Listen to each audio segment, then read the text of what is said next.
Hello students, I have already completed this part in the Zoom class, and those who are not attending the Zoom class, I want to tell you with the help of this video, please attend my Zoom class. From today, I am taking regularly the Zoom class. So please attend your Zoom class, there you can interact more. I will be sending the WhatsApp videos continuously, but I request you all to attend the Zoom class. Yes, there you can interact with me and we can make the things faster.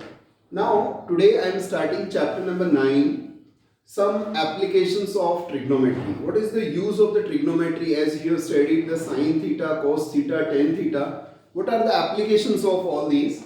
Now, before we start the application part, there are two topics which I want to cover here, and the first is angle of elevation and the second is angle of depression. Then we will start the things. Without knowing these two things, the problems will not be completed or will not be able to solve the sum. So these are the basic concept of the applications of trigonometry. Now see, this is a horizontal line. Yes, like if I am standing here, I look like this. Now whenever I have to look any object which is above me, I have to lift my head like this. So this angle is known as theta, and this theta is angle of elevation. That is, this is the normal side, and if we are moving up, means if we see any object which is above me, then it is angle of elevation.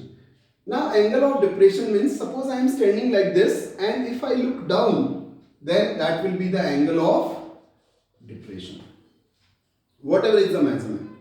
And here I want to add that in our trigonometry we are having these angles, that is 30, 45 and 60.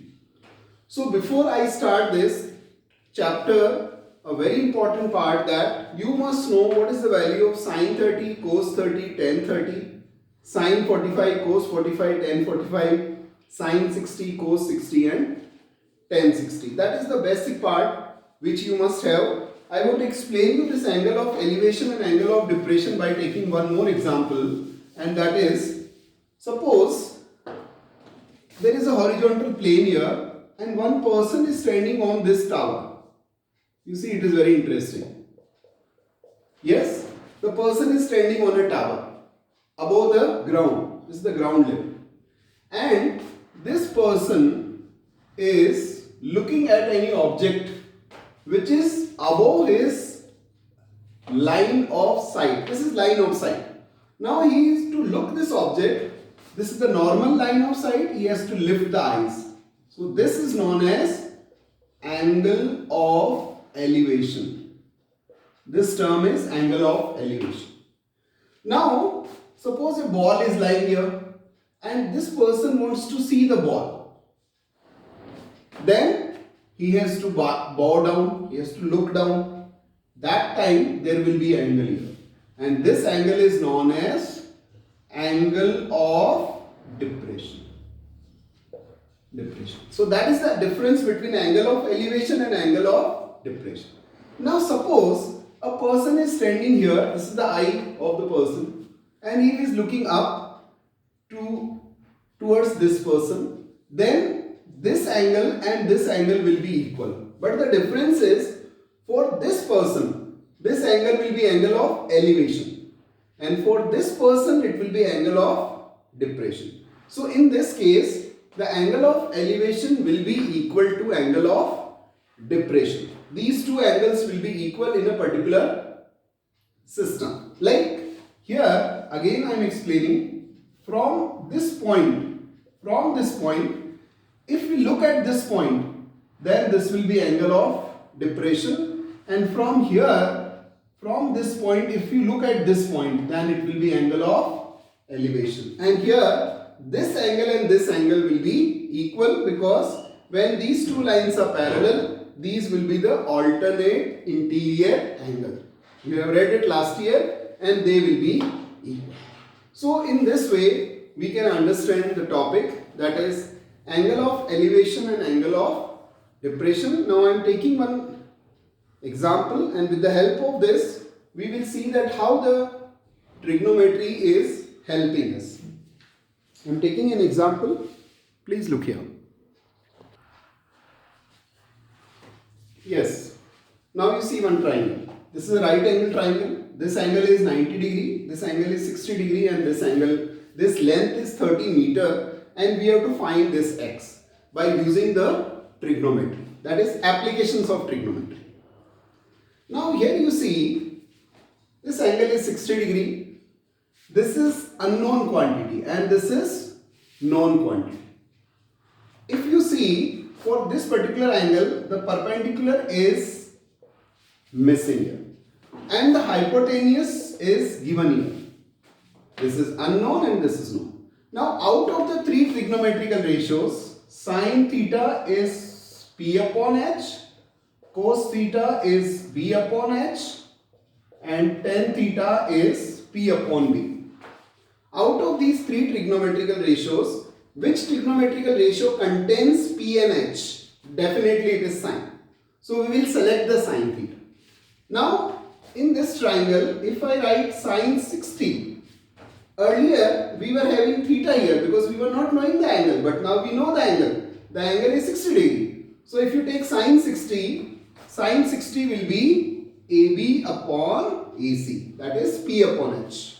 Now out of these three quantities, you observe here that sine 60 we have already read in chapter number 8. So now it is known quantity for us. What is the value of AB? It is X. And what is the value of AC? It is 60. So if you cross multiply, it is 60 root 3 upon 2 equals to X. So what is the value of X? It is 30 root 3 meter. So in this way, we can find the, this measurement is 30. This is 30 here. So this is 15 root 3 meter. So in this way, we can find the length of any other side. Suppose we have to calculate this y also. Okay. Then what we have to calculate? We have to calculate the base. What is the hypotenuse? Hypotenuse is 30 meter. The hypotenuse is 30 meter here. So now base is unknown and hypotenuse is known. So which trigonometrical ratio we have to use here? So you write now cos 60 is y upon 30. Now what is the value of cos 60? It is 1 by 2 and it is y upon 30. So if you cross multiply, 30 upon 2. So what is the value of y? It is 15 meter. So the value of y is 15 meter. It means out of these three sides, if any one side is given and any one angle is given, that will be, and this is 90 degree. Trigonometry works on the 90 degree. So if this angle is 90 degree, then we can find the remaining two sides by using the trigonometry. Now for you, it is a triangle. You see that it is a triangle. But now I can, if we start imagining the things, imagination, if we move to the imagination, this is a tree, this is the shadow, this is a kite here, this is the string here, this is a tower here, and this is a supporting wire which is tied to the tower. There are many things which we can see. This is a big tower and a person is standing from here and looking, and this is direct distance.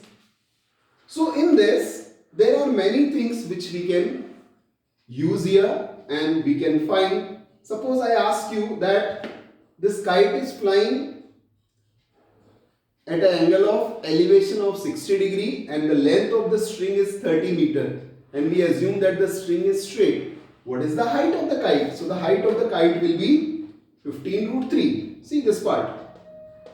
If you multiply, it is. So in this way, or what is the horizontal distance of the kite? The horizontal distance will be 15 meter. This is the direct distance. This is the horizontal distance. Suppose this measurement is 30 meter, and if it is asked here that there is a tower whose height is 30 meter and the top of the tower makes an angle of 60 degree. Find the length of the shadow. We can find the length of the shadow. If the length of the shadow is given here, and if this is missing, even we can find the value of x. So with the help of trigonometry, we can do lot of magics. But these magics are possible because you know that sine 60 is root 3 by 2 or cos 60 is 1 by 2. Now the question arises that if it is sine 50 degree, then what happens? So dear children, take maths in the 11th class, 12th class, you will study that even you can find the value of sine 50 also, or sine 40 also, or sine 35 also, or sine 20 also. That you will study in the higher classes. Just now, to give you the concepts, in our syllabus, we have only these three angles, and that is 30, 45 and 60. Now I am taking some problems. In my next video, I will take some problems from the exercise 9.1, and with the help of this video, I want to explain you, I want to request you, please join the online class to get your ideas more clear. Thank you.